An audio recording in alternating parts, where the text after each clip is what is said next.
አምስት የንግድ ፕሪንሲፕል አስቀመጡ። ያውን ባለ ሀብቶች ቢጠቀሙት ይመረህ ኩንቱ ዓልጅ ራሴ ስራውን ቀርቦ ነው ማኔጅ የሚያደርገው። ስራ ሙሉ ለሙሉ ለሰራተኛ ይሰጥ። እየሰፋብስ ይሄድ ነው ደልጌት የምታደርገው ወደታች የምታሻግረው። አንተ መሸፈን የምትችለውን አንተ ነው መሸፈን ያለብህ። ሰው እጅ ላይ ስራ ይጣል፣ ሲበዛ ደግሞ ሰው እጅ ላይ መጣል ግዴታ ይላል። ትክክለኛ ሰውን ትክክለኛ ቦታ ታስቀምጠዋል። ወኡነሚያል ስራው ያመጣልኝን ትርፍ ወደ ስራው መልሰዋል። ብዙ ሰው አይታችሁ ከሆነ አንድ ሞቅ ያለ ትርፍ ሲያገኝ ብሩን አውጥቶ ወይ መኪና ላይ ይጥለዋል ወይ ቤት ላይ ይጥለዋል።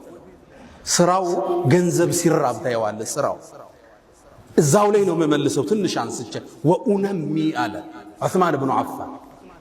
ሶስተኛ የንግድ መርሁ ላ አዝደሪ ሪብሐን አለ ትርፍን አላቃልልም። በተገኘው ትርፍ ሽጠው ይወጣሉ። ሰይድና ዑስማን መርሃቸው ይሄ ነው። ትንሽ ነው ትርፉ እስኪጨምር ይቆይ አቋም የላቸው። ማገላበጥ ነው የዑስማን የንግድ ፕሪንሲፕላቸው። ስታስገላብጥ ጥሩ ገዢ ታገኛለህ፣ በትንሽ ትርፍ ትሸጥ። አዲስ ደንበኛ ታገኛለህ። ኦልድ ስቶክ ያስቀመጥከው ይወጣና አዲስ ትከታለህ። የዑስማን የንግድ መርህ በተገኘው ትርፍ ማገላበጥ ነው። በማገላበጥ ውስጥ ገንዘቡ ይንቀሳቀሳል፣ ንግዱ ይንቀሳቀሳል። አዳዲስ ደንበኛ ታገኛለህ። እነዛ እስኪጨምር ብሎ የያዙ ሰዎች እስኪሸጡ አንተ ጨርሰህ ወጣል።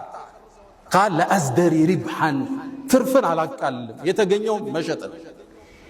የዑስማን አራተኛ የንግድ መርሃቸው ላ አሽተሪ ሸይኸን ያረጀን አልገዛም።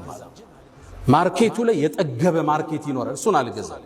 ከትንሽ ይገዙትና አፋፍተው ነው የሚሸጡት። አሊያም ደግሞ ጊዜ የወጣበት ለምሳሌ ክረምቱ ሲወጣ የክረምት ጃኬት አታመጣ። አምስተኛ ወአጅዐሉ ረእስ ረእሰይን ንግድ ላይ አንድ ቦታ ብሬን አላፈስም፣ እበታት ነው። ለምሳሌ አንድ መሬት 2000 ካሬ 200 ሚሊዮን የሚሸጥ ከሆነ 1100 ሚሊዮን ሌላውን 1100 ሚሊዮን ከሁለት ድንገት አደጋ ቢገጥሞ ብር ታስሮ አይቀርም።